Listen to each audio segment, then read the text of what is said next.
Hello, and welcome to the Regrettable Century. It's just Chris and Jason today, and I guess the topic we are discussing is the current state of the spectacle. We haven't talked about the spectacle in quite some time, not formally anyway. I mean, we allude to it every once in a while when we're talking about just the way that American politics works, but just really trying to relate the spectacular nature of American politics and American daily life in this society to the Guy Debord's concept of the spectacle. I think is that's something that we've adopted with caveats, I think. Yeah, I think the only way to do it is to adopt with caveats. It's kind of the way I think about most things. Oh, yeah. You can't just you can't adopt any way of thinking entirely and then at the expense of everything else. And then still, you shouldn't feel good about it because you're going to miss things. Yes, never feel good about things. Never feel good. I think a big part of the motivation originally was that a few days ago, we kind of had this feeling of we should talk about the impending war and what that would mean and what to do about it. And those, the sorts of things which in a previous era, a decade ago even, felt way more real. Like we slid so much further from having in the last decade that within a news cycle, we could kind of be on the other side of a war and basically have it be something that's not really actual anymore. That was a very jarring experience for me. I spent all of that time in the lead up the lead up to the war. What felt like the lead up to a war. Not exactly panicking, but not feeling good. Not feeling good about our prospects, not feeling good about our options. And I guess I got sucked in a little bit. Yeah, well, I mean, and the thing is we don't really know what's actually happening. We don't know if, since we don't know what the actual point of the war was it, as the United States says, to destroy Iran's nuclear program, which I'm pretty sure it wasn't, but was it about decapitation strikes and regime change, which is what it seems like it was about with Israel? And since that didn't work, the United States came in to do what? Force regime change? Well, all they did was bomb nuclear sites and a method which their intelligence told them wouldn't work. And it turns out it didn't work, but that they've claimed victory anyway. Israel's claimed victory anyway, and so has the United States. But now they're also saying that they're willing to go and do it again. So if they won, then why do they need to go do it again? We're also told that Israel totally just destroyed Iran's capacity to wage war. And then immediately after Iran started launching missiles at Israel, Israel started crying uncle, calling for daddy to come save them, which is, the United States. And then rather than go and continue helping Israel with their decapitation strike and regime change war, we just bombed the nuclear sites, which we knew we couldn't destroy. So, I mean, the whole thing is very confusing. We don't actually know what Iran wants. We don't know what the United States wants. The only thing we're pretty sure that we know what they want is Israel wants Iran's regime to change. But I don't know. Yeah, this whole situation is such a clear-cut example, and maybe even something which intuitively would feel correct, feel apt to describe as spectacular. It's right. A fake war about a fake thing in which everybody gets to claim victory.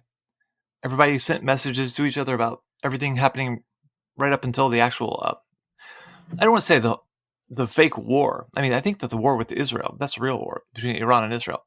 I mean, the U.S.'s involvement. Right. The negotiated, look, we're going to bomb these nuclear sites. Okay, we'll move everything. Hey, we're going to bomb these military bases that you have. Okay, great. We'll move everybody. everybody gets to show of force. Everybody gets to show their populations. Look, we did some war, and everybody gets to say it was done very well. It was victorious. Everybody gets a win. I do think that's a very simplistic, view of what we mean when we say spectacular. But it's also very clear cut. It's like, okay, that's spectacle. Yeah. Well, and like Trump's presidency, like everything that Trump has done in his presidency, including this new Cold War that we're involved in, and the trade war with China, and the on again, off again support for Ukraine / normalization of relations with Russia. It's all for like the unfolding reality show that is the Trump administration. And I guess it's only fitting that like the pinnacle of rule by spectacle is a reality show host acting out scripted reality, right? Like he's actually doing things, but with like a reality show script, right? Yeah, like it's been said elsewhere, and we've said it as well. But like Donald Trump really is a perfectly it's a perfect president for this era. Like, yeah, he fits the role precisely the way that it should be, to the point where it's even a little bit on the nose. Right. I mean, I referred to him as the Weltgeistzufferde for the 21st century. You know, he is our history on horseback, our world spirit on horseback. He's our Napoleon, right? He's our world spirit on the rascal. Yeah, world spirit on the rascal scooter. Yeah, he's reshaping reality with his dotard brain and his like waning capacity to understand and comprehend reality. He's shaping our reality. Yeah. People often talk about this and they say like, that's not real, but kind of is. This is reality because it's shaped by the way that we react to it. And so right. if we react to it, to myth, to misconceptions, to disinformation, if we react to a fictional version of events, I mean, reality is what we do. And so that makes reality. So that's the reason why this, not just this last couple of days, but this whole era is so confusing, is because it feels wrong, because it is wrong. Everybody knows it's wrong, though. It is reality, right? I mean, as much as any kind of constructed, any social constructs are real, you know, myths are real. Yeah. If they interact with reality in a way that changes reality, then it's very real, right? So yeah, I mean, it's very much the spectacle does create a real world, but like this is so much the rule of spectacle in a way that is it's like you said, it's so on the nose that it seems like just like if Guy Debord was writing about rule by the spectacle, or like the construction of society as a spectacle, we would have been like, yeah, no shit, dude, you know. Yeah, it's like if he had not died in the 90s, I think he would just be like a regular, like anybody could say these things now. But I don't know if they would, actually. No. Well, I mean, and because, I mean, it's like, you know, I mean, we should probably revisit this whole thing one day and talk about like the actual theory behind all of this. But like his concept of the West being sort of like the two versions of spectacle was like there was the concentrated and diffuse spectacle, right? In the East, in China and Russia, under communism, you had the concentrated spectacle. Is it concentrated and diffuse? Is that what it was? Yeah. Where like the spectacle of the workers' paradise, where things were done to create the sort of interactive illusion of like workers' power in the communist state, and then the diffuse spectacle was like as repressive and with just as much of a lack of freedom as the East, but through a diffuse sort of lens that made it seem as though you actually had choices and that you were actually free to express yourself and to make your own choices. And I think that there's been sort of an intrusion on the concentrated spectacle into the diffuse spectacle since the War on Terror. You know, the carceral state getting bigger and bigger and bigger, the surveillance state getting larger, and there's just the utter mask off sort of situation where we realize that it's the arms industry and APAC and pharmaceutical industry that are actually very blatantly making all of our decisions, and that people don't actually believe that there's this diffusing lens in between actually is anything except for part of a spectacle. And that's made incredibly clear in the lead up to something like this United States phony war on Iran. Yeah, this integrated spectacle that we live in. Integrated spectacle. Yeah.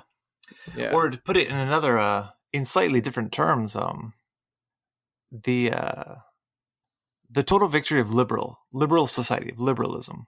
Yeah. Means that in order to continue to compete, kind of just have to make up enemies, kind of forcibly. Like basically, the liberal society kind of has to compete with itself, has to, in this very schizophrenic way. And I think, so like everybody kind of knows this at some kind of subconscious, intuitive level. Everybody knows that everything's fake. Yeah. Not in like a Baudrillardian way, right? Oh yeah. I'm not talking about like, it's all the Matrix, man. No. I mean, what I mean is like, people will say, well, the president doesn't really control anything. He's just a figurehead. And I don't think that's literally true, but it's true enough. Yeah. It gets at a point. Yeah, exactly. This recognition that there are social forces and that there are powers and economic compulsions that kind of force the hand of whoever's in power. Right. And whatever. So again, like I think it's good. There's some basic acknowledgement. This, I guess you could say our ideas are in everybody's heads. Yeah. But there's no corresponding activity. It seems like 20 years ago when we were marching towards a war with Iraq and all the Democrats in power, or all the Democrats in opposition rather, whatever that means, said, oh yeah, we should do this. And then of course, but like later on it was like, oh, we should have done this, but we would have done it better. Right. And, well, I mean, I remember the big thing was like, oh, Bush better not invade Iraq without, Congress's approval. Yeah. And then Congress gave him like full approval. Yeah. It's like, fuck you, pieces so of it feels shit. the same. Yeah. It feels the same. But it's, at the time, we did have mass demonstrations. There was an anti-war movement. And certainly that certainly felt better. It's the things have shifted slightly. Like now the most vehemently anti-war part of the U.S. population is the core of the MAGA movement, right? Not the like. There's an enormous like sort of radicalizing minority outside of the core of the MAGA movement that are just old neocons and angry Fox News dads or whatever that vote for Trump because he triggers the libs and he plays tough guy on TV and he says bad words sometimes. So he's like, oh, he's just like me, his kids, he has bad relationship with his kids. And just like me, all the liberals cry whenever he says anything. So yeah, I love Trump, but they don't actually care about any of the like ideological sort of posturing that he made on the campaign trail or that people within his administration actually hold, like J.D. Vance and Tulsi Gabbard and people like that, who are definitely willing to compromise on those, as we've seen, in order to play ball with Trump. But like a lot of what they ran on was ending forever wars, getting out of Ukraine, and pivoting to Asia and stuff like that. And finally pivoting to Asia. Finally, after it's Obama's original idea. Like it was announced in like early 2012. Right. We still haven't done it, but eventually we will. Yeah. Well, it's never going to happen because, because as we were saying, like there's a momentum that is driven by I would say as much by the permanent security state as it is by the arms manufacturers and whatever. And for when it comes to pivoting to Asia, yes, there are arms to be manufactured in preparation for that, but that's a long, slow process of building up. Whereas if we just constantly need to dump weapons into Ukraine or dump weapons into Israel, that is money that we can make immediately. And that's more Yeah. important than money that we can make eventually in a buildup. So there's this momentum that's sort of like driving, even though like strategically the United States is threatened as world hegemon by China, by the rise of China. And if you accept the logic, this great power logic, that the United States is current world hegemon, and we need to maintain that status, and China is threatening that, so we have to pivot to Asia in order to counter that threat and contain China. Like if you accept that logic, then it makes 100% sense to let a region like the Middle East, where it could be stable as long as we cut Israel off, or it could be it could be stable like fairly quickly even. Like tomorrow it could be stable if we said, okay, Israel, you're cut off, no more money.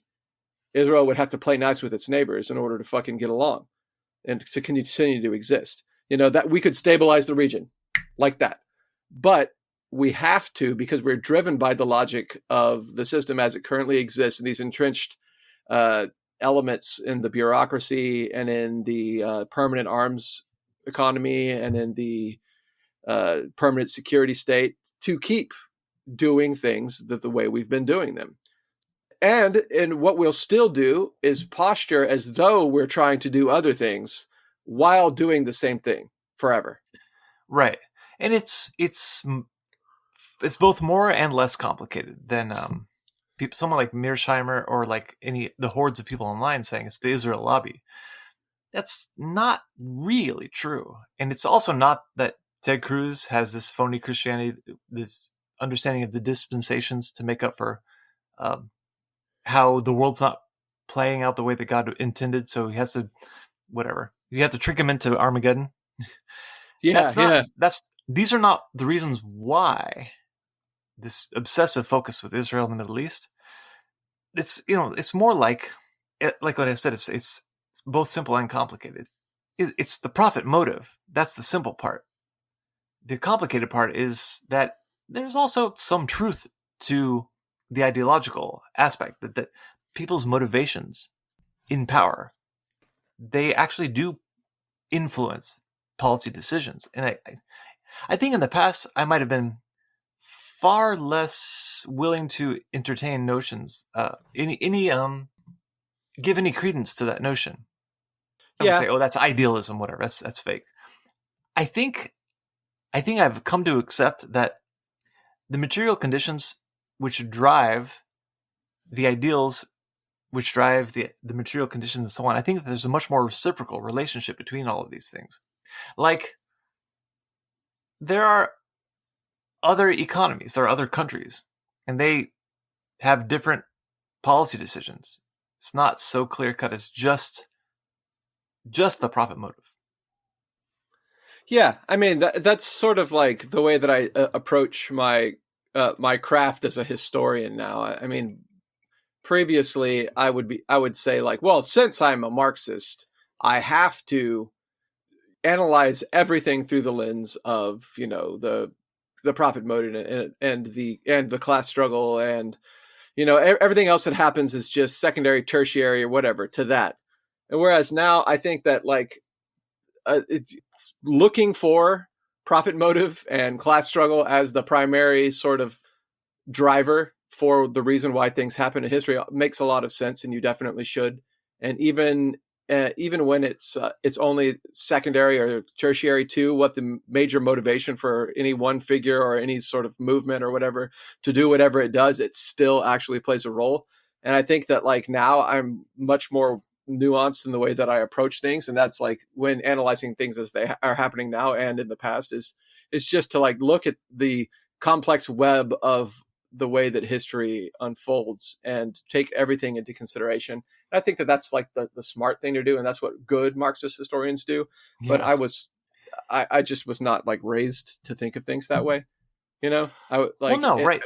Politically raised, I mean, Yeah, you were politically raised. as was I, and like a bunch of other people who are older than us and younger than us, by a left which kind of celebrates being so deracinated, so uprooted from any sense of purpose, grounded in kind of any material reality, because of neoliberalism, because of the effects of the total atomization of society over a very long period of time. Those of us who have been trying to discern a way forward have kind of just, I don't know, accepted. And that uprootedness, that deracination, that really does have a huge effect on what we even think of as possible. So it makes sense to not know, because we haven't had the experience of having anything to really grasp for a very long time now. Yeah, what you were saying about, I just want to kind of want to pivot back to this for a second. Just what you were saying about like the way that Americans understand that AIPAC controls everything, right?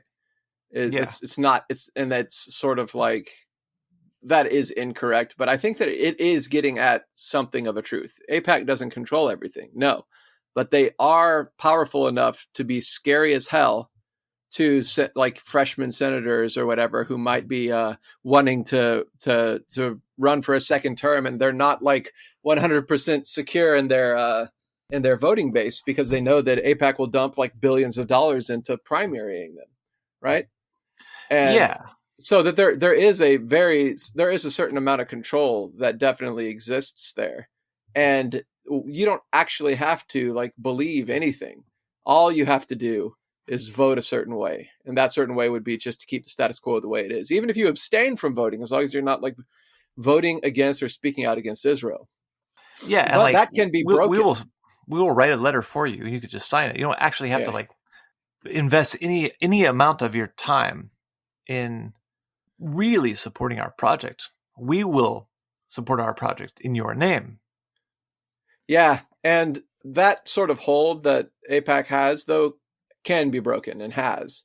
There are senators that criticize Israel sitting in Congress now, representatives that do, and they are, in solid, with their backing solidly behind them, so that they are probably safe from being primaried. And I think of like members of the squad, not all of them. I guess, who was it that got primaried and lost? One of the squad members, even though they I don't remember which one it was. Was it Ilhan Omar?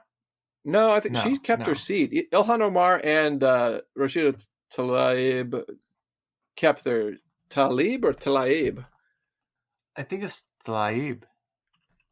Hold on, I don't know, man. It's just going to pronounce it like an American. It's Tlaib. It's kind of like I always say Israel. It's not Israel, because that's a different way of saying things than we're used to. So it was in 2024, the Israel groups, pro-Israel groups, including AIPAC, primaried Jamal Bowman. Oh, I forgot about Jamal. And Jamal and Cori Bush. That's what it was. Anyway, that's what happened. But anyway, so back to the point. It's just that it is possible to sort of break the hold of the lobby at this point, and as the slur of anti-Semitism is losing its bite, as can be seen by the fact that the place with the most Jews in America went solidly for an anti-Zionist Muslim socialist, with the primary victory of Zoran. I don't remember his Mamdani. Is that his last name? Mamdani. Mamdani. Yeah, Zoran Is it Mamdani. Mamdani or is it Mandani? I don't know, but he definitely chewed out Cuomo for not being able to say his name. So hopefully he won't chew us out. Well, we're not New Yorkers. Bless you. We're not competing against him in a primary. If I was going up on a stage to debate him, I would learn how to pronounce his name. Yeah. Also, I'm going to learn how to pronounce his name right now anyways. But anyway, so unlike Cory Bush, Zoran is not going to be primaried and lose because he was primaried and won. Yeah, I guess that's true. It's Mamdani. Mamdani, okay. Well, anyway, the sort of spectacle that has ruled all of us, even though everyone really knows that Israel is a genocidal apartheid state. Everyone knows that, right? But including Democrats. Democrats know that. Like mainstream Democrats know that. But they just continue to play along with the Israel lobby because they realize that they're going to be primaried if they disagree. So, I mean, of course, there are true believers like the incredibly mentally deficient John Fetterman, and but people like Chuck Schumer and Nancy Pelosi, they don't believe anything. No, they just know where they don't believe anything. They just know where their paychecks come from, and then like older Democrats, like people in our family who realize that who they have to know what's going on with Israel. They just choose to ignore that part of the Democrats' platform because there's nothing they can do about it. So it's like this tacit sort of underlying approval for whatever the fuck Israel does in mainstream politics. And it is going away now. It's gone away because like it is possible to see through the narrative that is put forward, like the spectacle that we're all supposed to agree with. Because that's part of it, is you have to actually agree with it and go along with it in order to be ruled by it. Right? So yeah. Now, whether or not anything is going to change is, I was going to say it's anyone's guess, but I'm pretty sure nothing is going to change because we don't have institutions in place that are capable of seizing upon these little like bursts of steam that dissipate into the air, like riots and protests against, when things become so unbearable that like just the anger of the populace spews forth, but it just dissipates into nothingness because there's nothing to focus it. There are no institutions. There are no workers' institutions, people's institutions to seize upon these moments and sort of like organize and carry things through. Yeah, I think that the primary lesson of the period from 2008 to 2012, or even just from 2011, just from the Arab Spring and Occupy Wall Street, is that you cannot retroactively build the necessary political vehicles, the necessary institutions to react to the moments in which social discontent reaches a fever pitch and actual possibilities are momentarily, when the windows open, when the actual possibilities are momentarily momentarily real. That is not the time to build the party. You're supposed to do that before. So, like, that's the reason why people elected Sisi in Egypt. Yeah. Because they were afraid of the return of the Muslim Brotherhood, or they were afraid of the Muslim Brotherhood. And obviously it did not work out very well. And I think there's a case to be made that Occupy Wall Street gave rise to, like I've said this before, the Fight 15, all this stuff. But eventually either the Bernie Sanders phenomenon or the Donald Trump phenomenon. Right. As two twin aspects of a sort of populist reinvigoration of the institutions which are largely responsible for all of the things that people were upset about in the first place.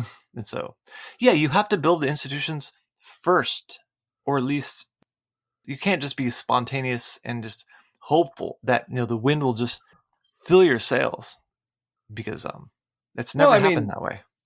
You got to build the sails. Well, yeah. I mean, you can rely on a good wind, but if you don't have any sails, it's really not going to do much for you. But yeah, I mean, that's definitely one place where we diverge quite drastically from the anarchists or the communizers. But in other ways, we are a lot more anarchist and sort of ultra left than we used to be. Yes, but I think that like it's at heart, I want to be more egalitarian. I want to be more councilist. I want to be more anarchist. I want to be more like, we should all like tear apart the big cities and live in small communities in the country in harmony with the land and stuff like that. But Yeah. That's me at heart, but in reality I have this like gigantic sort of Leninist framework that I'm trying to navigate in trying to articulate my politics.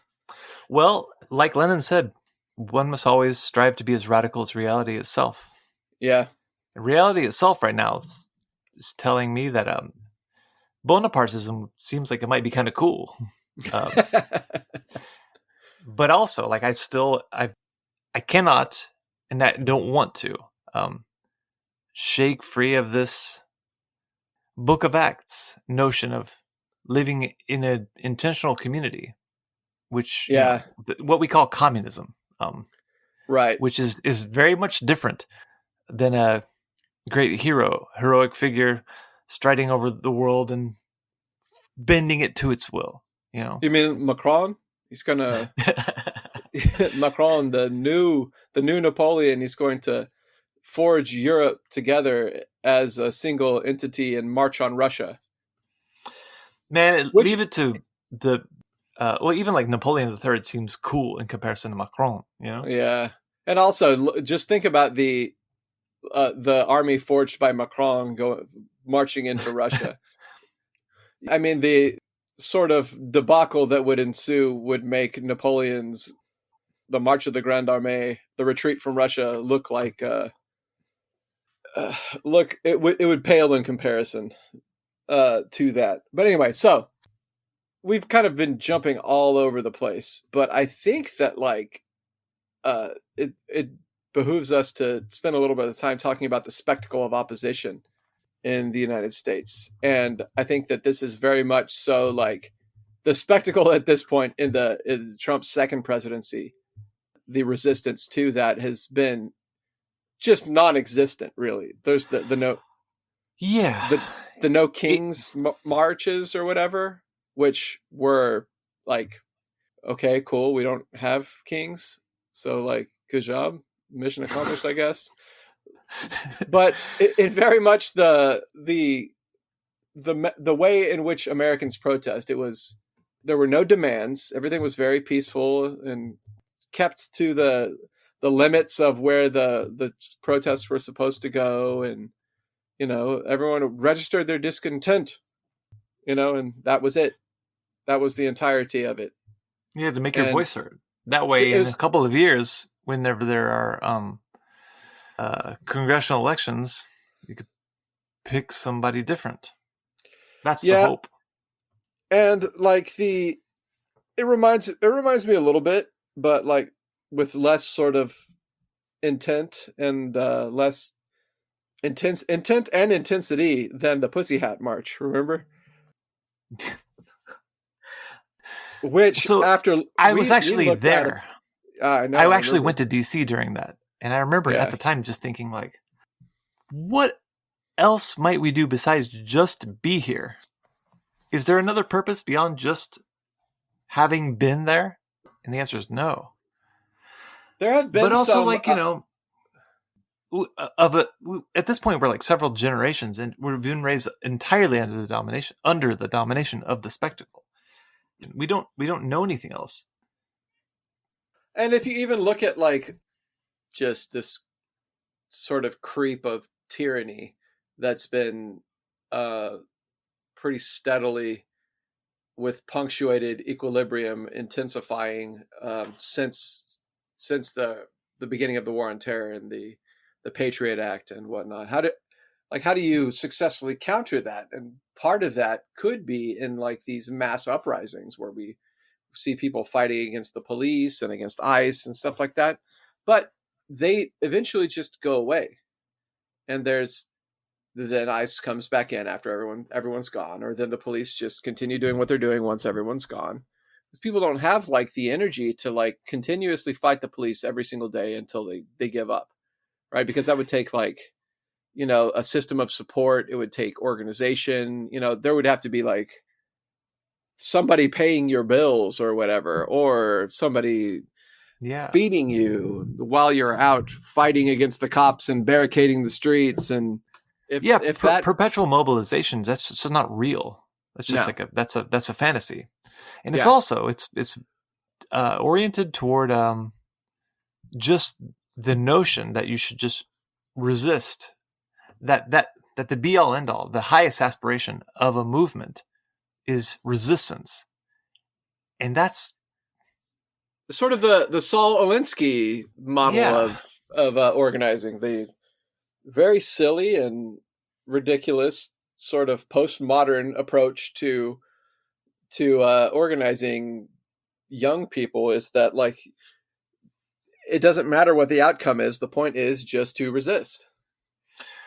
Right. And so given that has been just the way that every single level of political life has been for decades, it's no wonder that, things have been getting decidedly worse, slowly but surely, even in the face of periodic bursts of profound resistance, because they're only periodic. And even if they could be perpetually mobilized, what would they be mobilized to do? Right. To resist forever? Right. Like the function of resistance is to accomplish a goal. Like, and it seems as though, like, if you ask people what, it's like, oh, we're protesting here because we want to abolish ICE. Okay, so, I guess if you wanted to abolish ICE, that would take a sustained campaign that would last for a very long time. That would have to be, like, either extrajudicially, sort of like fighting against them everywhere that they appeared, or or it within the bounds of, power. or it would take power, like coming to power and writing legislation that abolished ICE, or coming to power and demolishing the institutions through force or whatever. So there are the multiple ways to do that, none of which is just standing on a street corner with a sign and then occasionally getting in their way, right? Like, I mean, it's even more than just than locking the doors, like putting a bike lock on the doors. It's more than just manning an underground railroad to help. Those are good neighbors. things, and people should do them. Yeah, of course. But if that's all that we're doing, then there's this myth that you can, like, it's just the aggregate of our individual actions will culminate to something, which is not true. It doesn't work that way. The aggregate of individual actions can help inspire people to organize and seize power. That's how you get things done, right? But, like, it's this very sort of like liberal idea that you be the change you want to see in the world, and then it eventually will manifest itself once it gets to a critical mass, and the good politics midichlorians will just pulsate outward from it, the critical mass, and just change everybody's brains and make them good, or some other such magical solution. What it has aggregated to is the total lack of, not just the lack of institutions, but the lack of the memory of institutions. So that nowadays, when you become whatever, when you decide that, when you adopt your latest persona, then you can read about how once upon a time there was such a thing as a workers' movement. And then you could post about how we need that. Yeah, so, it's true that we do. But how to do that? I want to read this because I guess I kind of feel like this is helpful. We say this, the spectacle, and we should revisit this sometimes. We should. But for short, here's a very quick summary. Debord wrote that the spectacle is not a collection of images, but a social relation among people mediated by images. By that it is meant that our perception of events, our interactions with one another, our self-perception, our imagination and vision for the future, the complex sum of our everyday reality, is all filtered through a maliciously and impossibly fantastical presentation of life and of life's possibilities. Debord's proposition was that the logic of capital has come to dominate not just labor, but every single aspect of human existence. The spectacle, defined in the fewest possible words, is capitalist alienation and commodity fetishism universalized into every sphere of human activity. Yes. It's capitalist realism. Yeah, that's Yeah. another one of those things which I always want to revisit, but maybe I should just say, go back and when you search through our episodes, we've done a few specific episodes about the concept of capitalist realism, and I think it's an evergreen concept because I think it's real, it's true. Yeah. So, one of the things that we mentioned at the very beginning of this episode is how this last build up to the whatever strikes on Iran felt a lot like the build up to war in 2001, 2002, the invasion of Afghanistan and Iraq. But with key differences, one being that there was no mass protest movement against it, right? There was some weak sputtering on the internet about it. And then, of course, the Democrats being like, oh, you better not blow up Iran without getting congressional approval first, which we'll totally give, but you better not do it unless you get it first. And then, this is basically the only time you actually have the Democrats approving of something that Trump has done. It's like, oh, yeah, well, I mean, like, maybe he should go through Congress to do this, but Iran can't be allowed to have a nuke. Completely disregarding the fact that, the intelligence report by the United States says Iran hasn't been pursuing a nuke in like 20 years, right? At least 20 years since Iran pursued the creation of nuclear weapons. Yeah, since I want to say like 2002, whatever. Yeah, yeah, 20 years, give or take. And then the Europeans all like the haven't been able to say a nice thing about Trump ever since he started like backtracking on helping Ukraine, are all just like totally kissing his ass at the NATO summit about how decisively he acted towards Iran and how he needs to do the same thing in Russia. Which, let's not even talk about how if we decided we were going to start airstriking Russia, how that would actually literally mean World War III.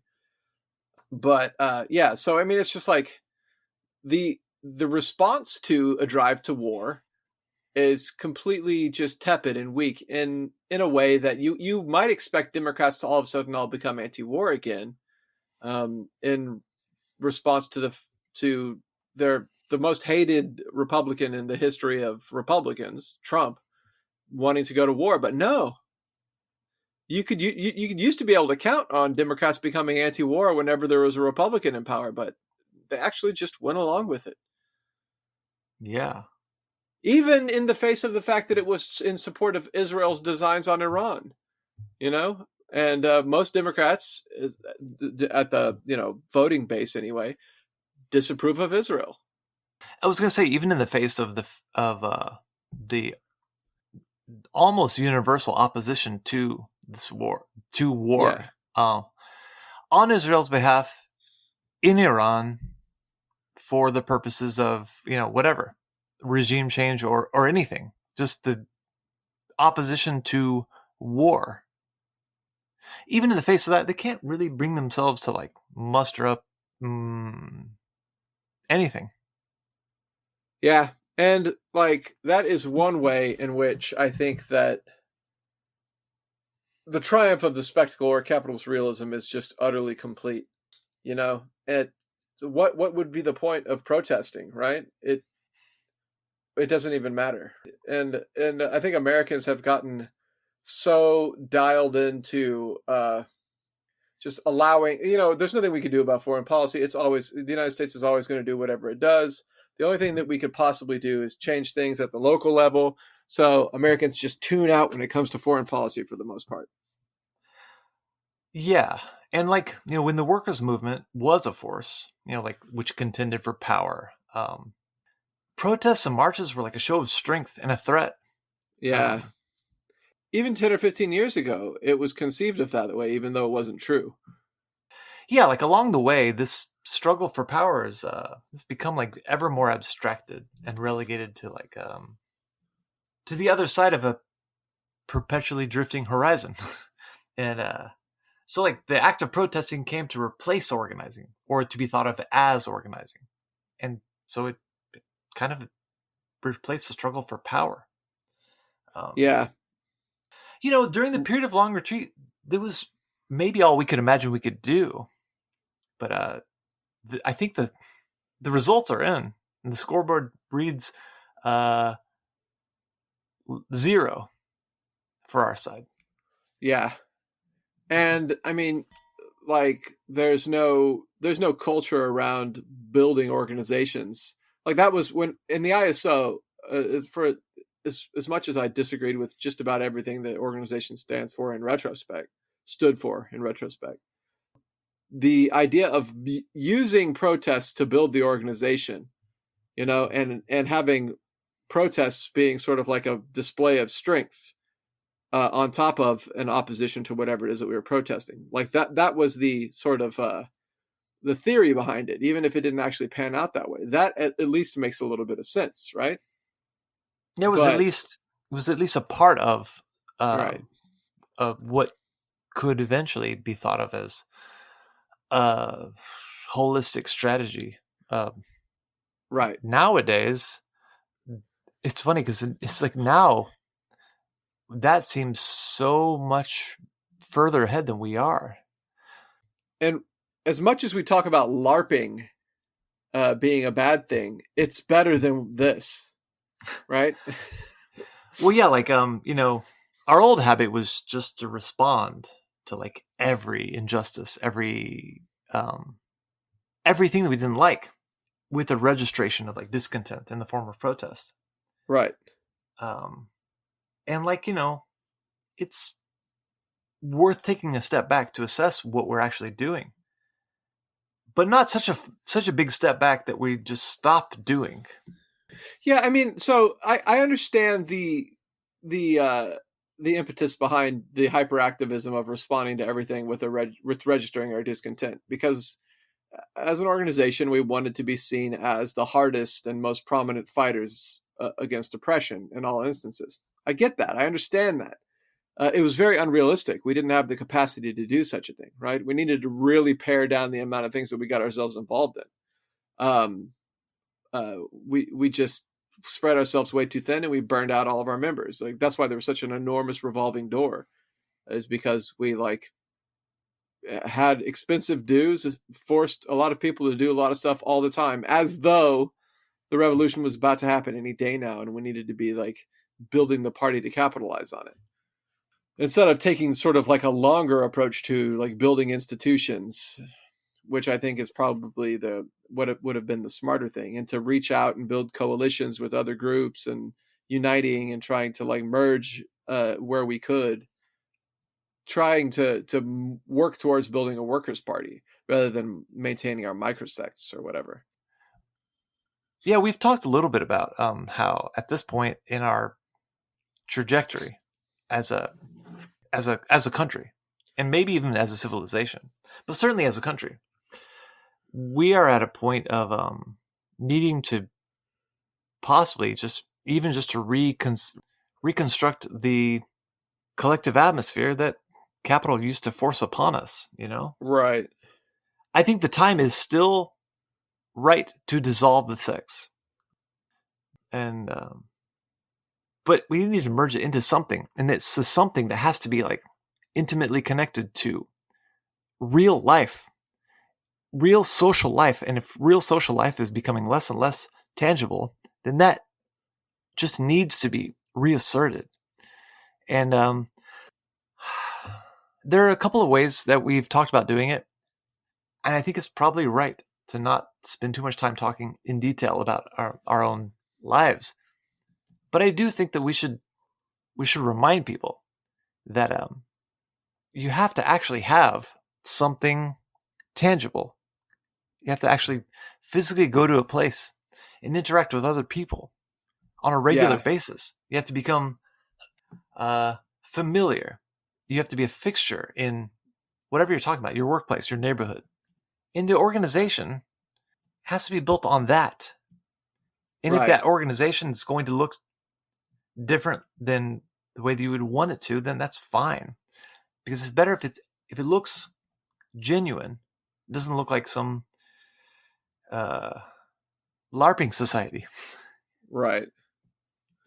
Like I saw I went and did a talk at the Cascadian Midsummer Festival, which is put on by Kevin and a collective of other, you know, uh, black metal pagans in the northeast or the northwest, and there's definitely like a real community being built there around like issues of environmentalism and sort of like a broad sort of animist understanding of the universe, and you can see a real community being built around that. A lot of people that were there were just there for the black metal and the music and stuff like that, but it was remarkable to me how many people came and sat for lectures at a black metal festival, you know. I mean, it's not just a black metal festival, but in my mind that's the all the headlining bands were mostly black metal bands, and you know, there's black metal and doom and then some folk and stuff like that. So it was much more eclectic than just a black metal festival. But like the real draw to this fest, in my opinion, was like the black metal bands that played.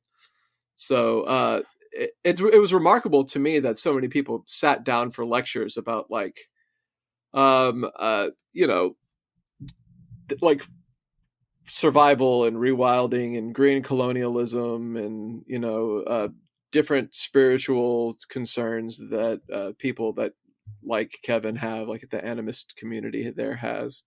And, you know, it was, you know, a genuine community being built, and it wasn't one that was explicitly political, but because of their environmental concerns, it turned out to be incredibly anti-capitalist and pro-environmentalist. And, well, because of their environmental concerns, it turns out to be environmentalist, right?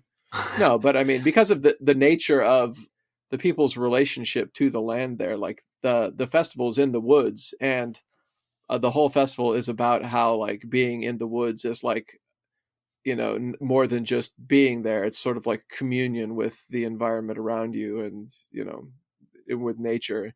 Anyway, so it's very much based around that, and there's a lot to that. I could definitely see the worth in it, and I think that it's cool that Kevin and his friends are building that community. And I see the same thing happening in like around our churches and stuff, like here in Texas, where regardless of whether or not you fully agree with the people next to you, they're fully invested in making the world around them a better place. And a lot of them are very much involved in protecting the environment. There's a big Catholic environmentalist movement down here that is all about opposing fracking and making sure to preserve water quality and, you know, to preserve the beaches and the oceans down here.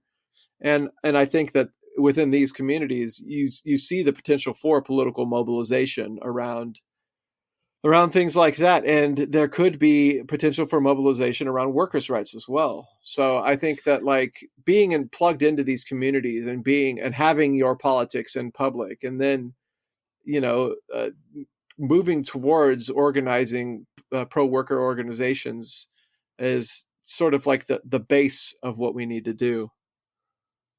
Yeah, like there's a reason why. For me, this is much more than just a matter of personal and individual faith. I'm not going to say that.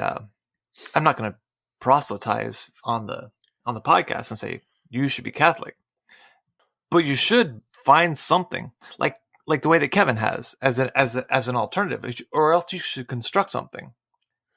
Because when you said that the festival this is not like a deliberately political.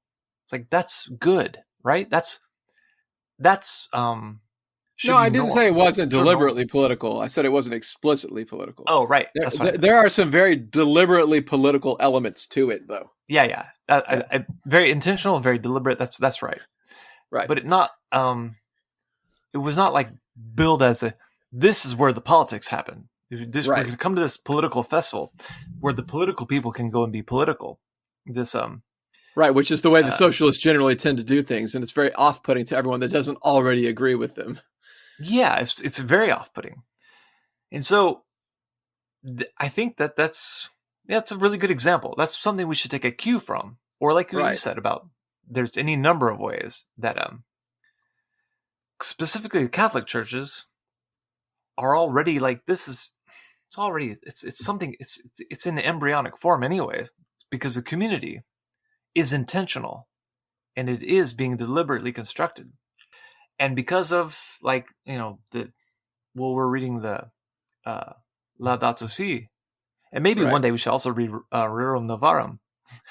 We could talk in very political terms about the things which these very intentional communities believe and are commanded or instructed to, the things which inform the way that we act in the world and the way that we're instructed to think about our own behavior. And so, fine, maybe you don't live in the forest and whatever, you're not pagan enough, or maybe you don't believe in God and you don't want to go to a church. I still think we are all to find something. We all have to find something, or else we have to create something. And you don't start by putting a hammer and sickle up and saying, everybody who believes in this, we're going to get together and go do the right communist things. That's the surest way to not build anything. Well, yeah. I mean, I think that part of the putting up the hammer and sickle and attracting all of the most maladroit LARPers that you can to your tiny little sect, which is just a cesspool of backstabbing and infighting. You don't think that's a good idea? I mean, that's not the way to move forward. It might not No, be. I don't think it is, and I think that we absolutely have to get away from that. And it really might sound disheartening to people that the only advice that we have is just be like, I don't know, man, like fucking go to your church or your local black metal animist collective or whatever. But I the think thing there's is, like like, literally one place in the United States where that's going on. but yeah, but it's true. Like, there's a reason why that the suggestions, the advice that we have, seems kind of like we're telling you to go to a Catholic church. There's It's because there aren't very many examples of community being built and sustained, right. and so you need to go to where they are. I mean, and it is not impossible to build communities outside of already existing institutions. It's just hard, right? Well, right, and if nothing else, you just need to go and take notes, learn from the communities which have been built and have sustained themselves and are spreading in Yeah. defiance of and in opposition to um, the seemingly irresistible onslaught of modernity. There's something And there.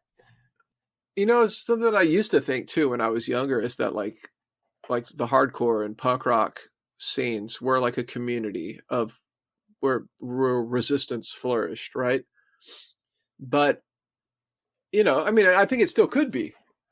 I think that so much of music scenes now are more just adopting the persona that you've curated for yourself online and purchase the correct accoutrement in order to be able to appear to be part of a community. It's a lot different than it was where there was like actual gatekeeping and you had to ask a punk to find out where the show was after seeing a flyer, Yeah. Well, I mean, Yeah. this is where the theory also matters, where ideas actually matter. You can't Yeah. just be present and now it's, oh, good, now it's happening. Now there is a community. Because Right. Because just in an showing up. era where all that is solid melts into air, you have to continually, you have to build it anew. You have to constantly construct and deepen the solidity. Can't just show up ready-made, say that your job is done. It's just beginning.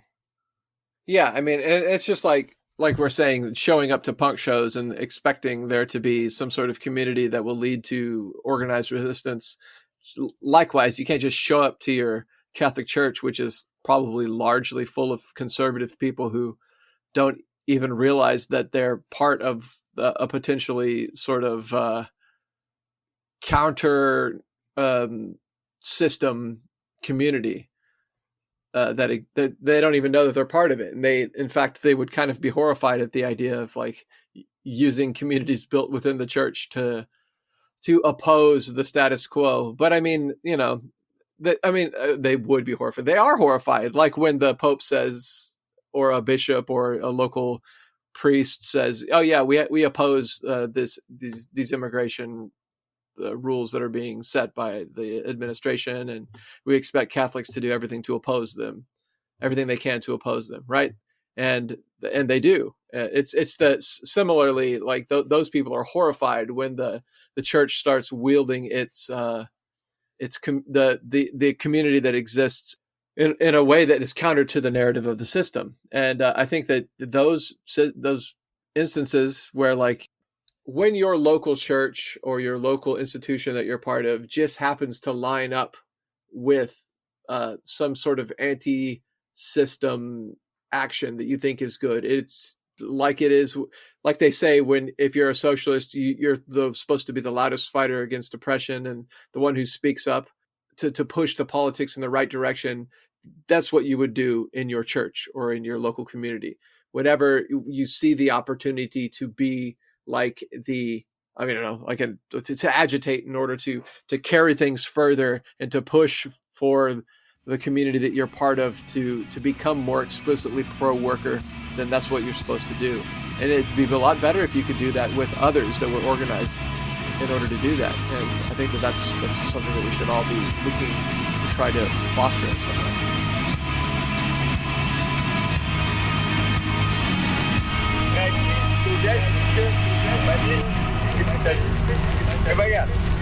Рабочие и крестьяне не смогут прожить без нас. Без нас некому будет установить порядок, определить работу, принудить к труду. Без нас все развалится и государство распадется.